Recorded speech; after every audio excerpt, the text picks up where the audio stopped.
Good morning students, most welcome to the class. स्वागत है आप सभी का। स्टार्ट करेंगे आज की क्लास को। तो स्टूडेंट्स आप स्टार्ट कीजिएगा, बिना किसी फॉर्मेलिटी के, बिना किसी इधर उधर की बातचीत किए हुए हम सीखना स्टार्ट करेंगे। सेंटेंस है हमारा फर्स्ट, आई वॉज सरप्राइजिंग और I was surprised at his behaviour. Option A और ऑप्शन बी। जल्दी ना करें, आराम से देख लीजिएगा। The news of his selection was, उसके सिलेक्शन की न्यूज थी सरप्राइजिंग और सरप्राइज्ड। ऑप्शन ए और B. Third one, the expert was very interested और interesting in the candidate. Option A और option B. The sight of the accident was very frightened or was very frightening. Option A or B. The visitors are always thrilled or thrilling to see the scenario here. 5 sentences हैं students आपके सामने और आपको find out करना है कि आपको कौन सा वर्ड सूटेबल लगता है, ऑप्शन ए और ऑप्शन बी। तो आपको टाइम देता हूं, आप देख लीजिएगा एक बार। उसके बाद फिर मैं आपको कॉन्सेप्ट बताता हूं कि कॉन्सेप्ट क्या काम करता है इनके पीछे। ओके, चलिए। तो यहां हमारा फर्स्ट सेंटेंस स्टार्ट करने से पहले मैं आपको बता रहा हूं कि हमने जो यूज किया हुआ है यहां पर वॉज को यूज किया हुआ है, जो कि टू बी की फॉर्म है, is are am was were. Second sentence में भी हमने वॉज को यूज किया है, जो कि टू बी की फॉर्म है, is are am was were. ये टू बी की फॉर्म होती है। आप देख रहे हैं इन सभी सेंटेंसेस में टू बी की फॉर्म को यूज किया गया है।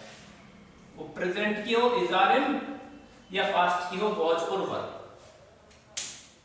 अब आपको एक बेसिक चीज ध्यान रखना है कि टू बी के बाद में, टू बी जो होता है ना, नो एक्शन वर्ब होती है। इजारम वाले में केवल स्टेट बताते हैं, अवस्था बताते हैं कि कोई कैसा है, एक्शन हो रहा है या होता है, ऐसी इंफॉर्मेशन नहीं दी जाती है जब हम टू बी को as a main verb use करते हैं। तो टू बी की फॉर्म स्टेट बताने के लिए और इंट्रोडक्शन देने के लिए इज आर एम और वॉज वर्ब को यूज करते हैं।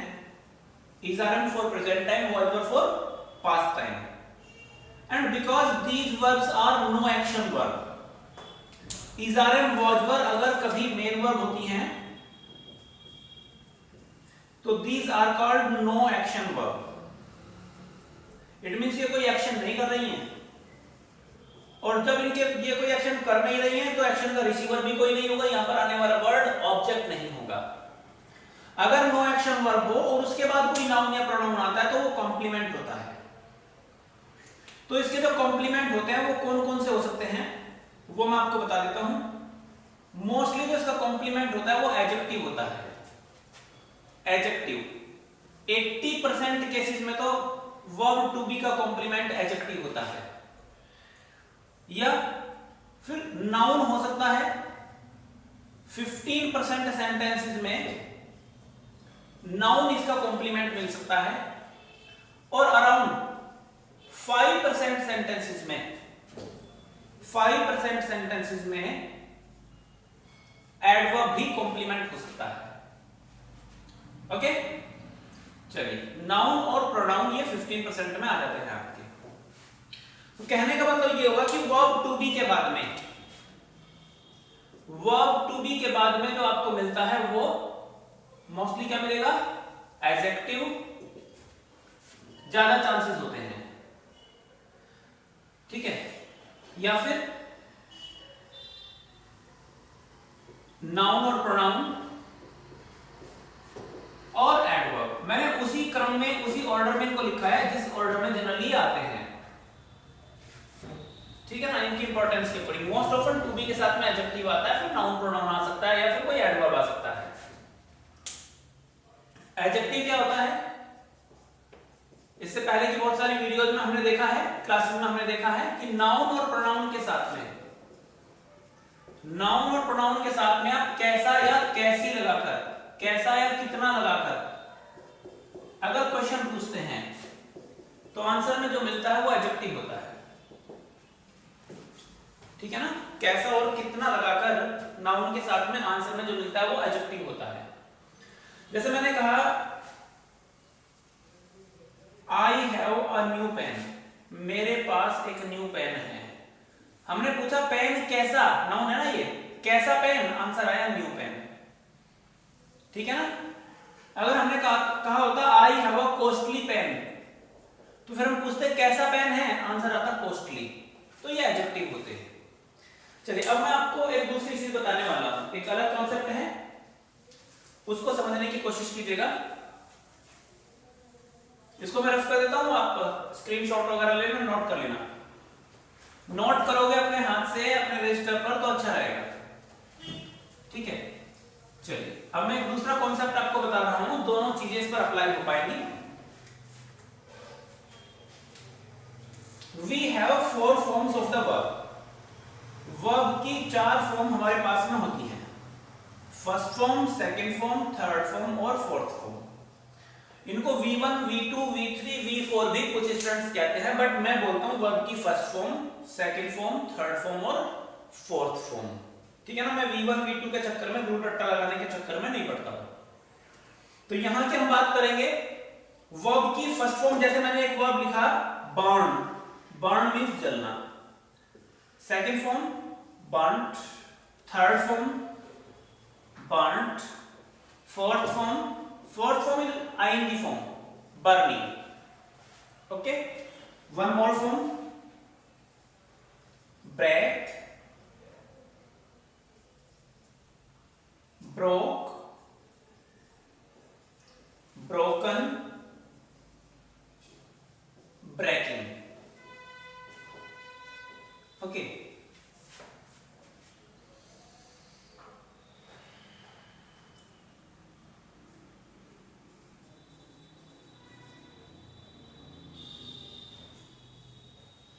move, moved, moved, moving। 4 forms हमने लिखी हैं। वर्ब की फर्स्ट 2 फॉर्म्स के बारे में आपको इंफॉर्मेशन दे रहा हूं, टाइम एंड टेंस में आपको बहुत ज्यादा हेल्प करेगा। First form of the verb is called, अगर किसी सेंटेंस में आपको वर्ब की फर्स्ट फॉर्म दिखाई पड़ती है तो आप समझ जाना कि वो प्रेजेंट टाइम की जनरल इंफॉर्मेशन दे रही है। वर्ब की फर्स्ट फॉर्म का किसी सेंटेंस में आना प्रेजेंट टाइम की तरफ संकेत करता है, और अगर किसी सेंटेंस में वर्ब की सेकंड फॉर्म आई हो तो वो पास्ट टाइम की किसी इवेंट को बताता है। वर्ब की first and second form time को शो करती हैं। फर्स्ट फॉर्म का आना प्रेजेंट टाइम की बात है, सेकंड फॉर्म अगर किसी सेंटेंस में है तो पास्ट टाइम की कोई बात हम बता रहे हैं। Okay, third and fourth form of the verbs are called participle. Verb की थर्ड एंड फोर्थ फॉर्म को हम पार्टिसिपल कहते हैं। ओके, इनको हम बोलते हैं पार्टिसिपल। पार्टिसिपल में भी यानी कि इसको अलग टाइप का पार्टिसिपल कहेंगे, इसको अलग टाइप का पार्टिसिपल कहेंगे, वो मैं आपको बता देता हूं। जो वर्ब की फोर्थ फॉर्म है, आईएनजी फॉर्म है, इसको हम प्रेजेंट पार्टिसिपल कहते हैं, और जो हमारी थर्ड फॉर्म है इसको हम पास्ट पार्टिसिपल कहते हैं। ओके, ये पास्ट पार्टिसिपल, ये प्रेजेंट पार्टिसिपल। क्वेश्चन आता है सर पार्टिसिपल क्या होता है, हमें तो ये नहीं मालूम ना। डोंट वरी, मैं बता देता हूं पार्टिसिपल क्या होता है। हिंदी में क्या होता है मुझे मालूम नहीं है, ठीक है, ध्यान नहीं रहता, वो ऐसा ही कुछ वर्ड है और पता नहीं क्या है, छोड़ो उसको। पार्टिसिपल क्या होता है, वर्ब की ऐसी form, the form of verb, verb की ऐसी form that does the function, जो फंक्शन करती है, दैट डज द फंक्शन, जो फंक्शन करती है, ऑफ एन एडजेक्टिव, किसी एडजेक्टिव का, जो किसी एडजेक्टिव का फंक्शन करती है। वर्ब की फॉर्म एडजेक्टिव का फंक्शन करे, है ना, वर्ब की ऐसी फॉर्म को हम पार्टिसिपल कहते हैं, और ऐसी वर्ब की 2 फॉर्म्स हैं जो एडजेक्टिव का फंक्शन कर सकती हैं। एक होती है हमारी वर्ब की थर्ड फॉर्म और एक होती है हमारी फोर्थ फॉर्म। वर्ब की third form is named as past participle and fourth form is named as present participle. देखिए इनके नेम से ही आप समझ सकते हैं कि पास्ट का मतलब है जो भी एक्शन है, जो भी इवेंट है, जो भी इंफॉर्मेशन दी जा रही है उसका रिलेशन कहीं ना कहीं पास्ट से हो चुका, जो भी होना था वो हो गया अब नहीं हो रहा है। प्रेजेंट पार्टिसिपल का मतलब है कि अब भी कुछ हो रहा है या अब भी आगे भी कुछ होने की संभावना है। थर्ड फॉर्म का आना बताता है कि जो भी होना था वो हो गया। आईएनजी फॉर्म का आना, इसको हम प्रोग्रेसिव टेंस भी बोलते हैं। वर्ब की आईएनजी फॉर्म का एक नेम कॉन्टिन्यूअस भी होता है। वर्ब की आईएनजी फॉर्म का एक नेम कॉन्टिन्यूअस भी होता है या प्रोग्रेसिव फॉर्म भी होता है, ठीक है ना।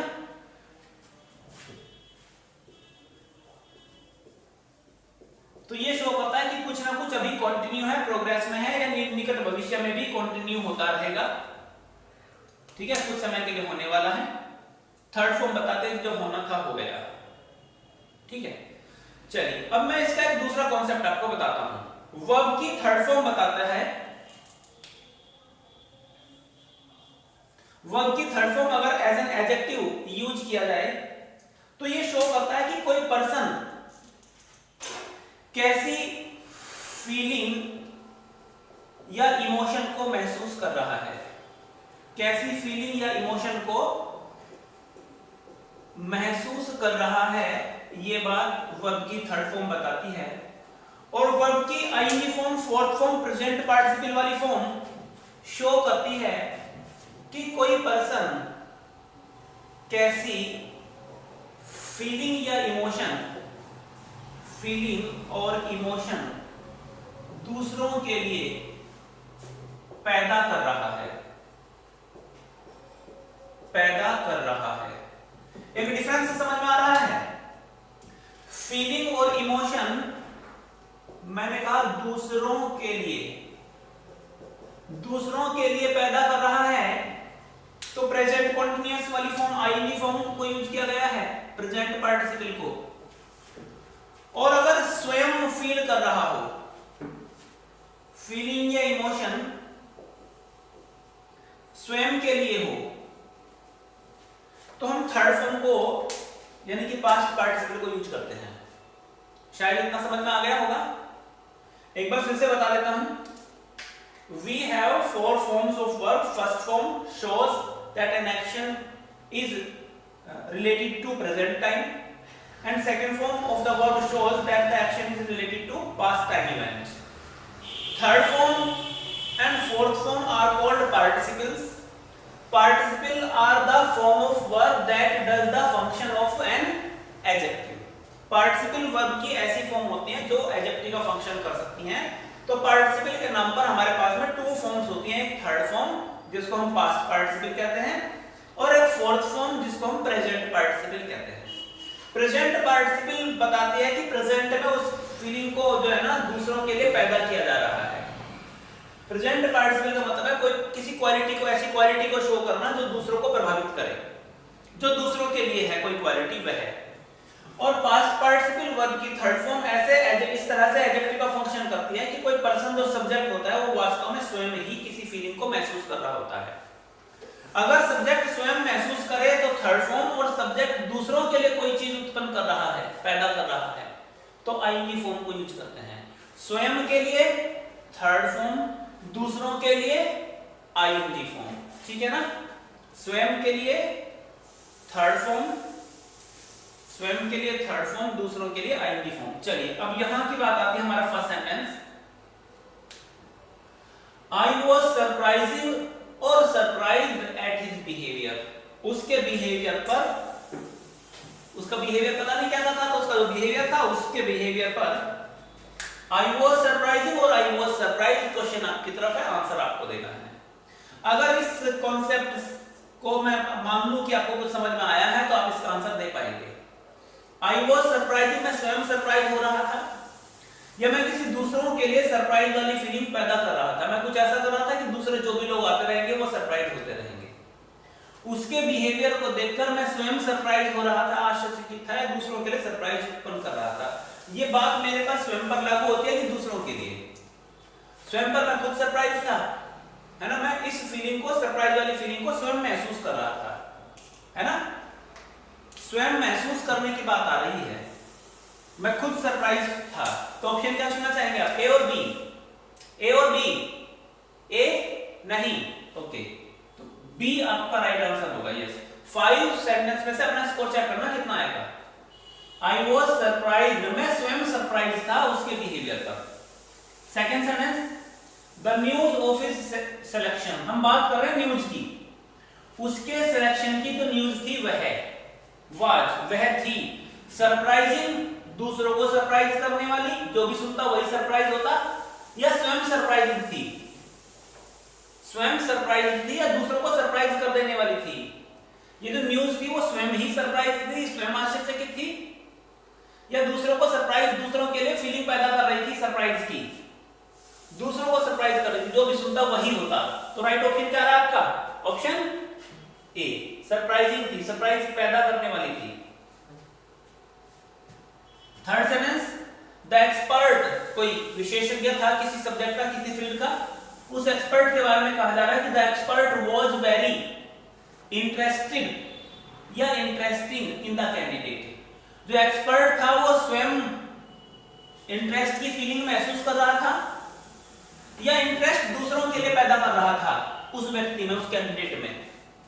वो स्वयं इंटरेस्ट महसूस कर रहा था कि उसका इंटरेस्ट है उसमें, या उस कैंडिडेट में दूसरों के लिए इंटरेस्ट पैदा कर रहा था। क्या करना चाहेंगे, एक्सपर्ट स्वयं या एक्सपर्ट दूसरों के लिए? एक्सपर्ट स्वयं था तो ऑप्शन ए चुनेंगे, वॉज इंटरेस्टेड, एक्सपर्ट इंटरेस्टेड था।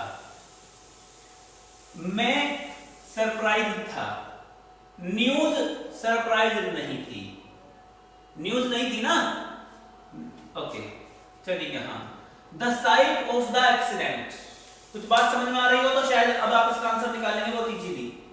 The site of the accident, उस एक्सीडेंट का जो नजारा था वो फ्राइटन्ड था, ईडी फॉर्म यानी कि स्वयं भयभीत था, या आईजी फॉर्म यानी कि दूसरों को भयभीत करने वाला था, भय की फीलिंग पैदा करने वाला था दूसरों के लिए, या भय की फीलिंग स्वयं महसूस कर रहा था। ये जो साइट था ये स्वयं था या दूसरों के लिए था? स्वयं तो भयभीत नहीं था, दूसरों को भयभीत करने वाला था। तो ऑप्शन क्या, option B. Okay, next, the visitors are always, visitors होते हैं ऑलवेज, स्वयं होते हैं दूसरों को करते हैं, वो आपको देखना है। थ्रिल्ड रोमांचक या थ्रिलिंग रोमांचकारी, रोमांचक रोमांचकारी, to see the scenario here, यहाँ का जो वातावरण है, दृश्य है, उसको देखकर वो स्वयं थ्रिल्ड होते हैं कि दूसरों के लिए आकर्षक बन जाते हैं, रोमांचित हो जाते हैं।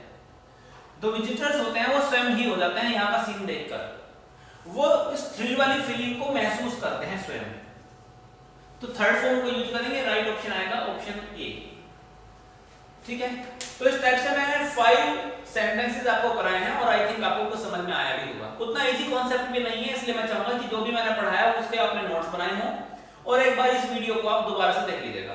ओके, और अगर आप स्टूडेंट्स आपको क्लासेस अच्छी लग रही हो तो आप मुझे कमेंट करके भी बताइए। मैं चाह रहा हूं कि एनसीईआरटी की क्लास 6, 7, 8 की जो इंग्लिश की बुक होती है वो चैप्टर वाइज आपको पढ़ाई जाए, ताकि इंग्लिश की लैंग्वेज की अच्छे से आपको अंडरस्टैंडिंग हो जाए। इस बारे में आपका क्या ख्याल है ये भी आप मुझे कमेंट करके बताइए। व्हाट्सएप कर सकते हैं आप मुझे, व्हाट्सएप के लिए मैंने आपको नंबर बताया हुआ है 9808626365, या टेलीग्राम के लिए डिस्कशन चैनल है हमारा, English with Ashwini sir discussion group, आप उसको सर्च कर सकते हैं, English with Ashwini sir discussion group, है ना। आप इसमें कमेंट करके बता सकते हैं कि वो एनसीईआरटी का अगर मैं चैप्टर वाइज स्टार्ट करता हूं तो आपको कैसा लगेगा। वहां पर ग्रामर एंड वोकैब दोनों चीजें मैं आपको क्लियर कराऊंगा।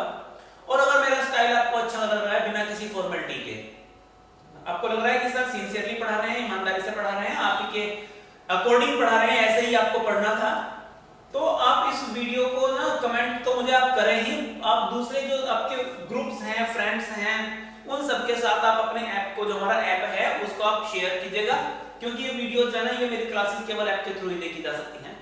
कभी कभी कुछ वीडियो सेशन में डाल देता हूँ यूट्यूब पर, बट आप को शेयर कीजिएगा और डाउनलोड कराइए उसको ज्यादा से ज्यादा। Okay, thank you very much.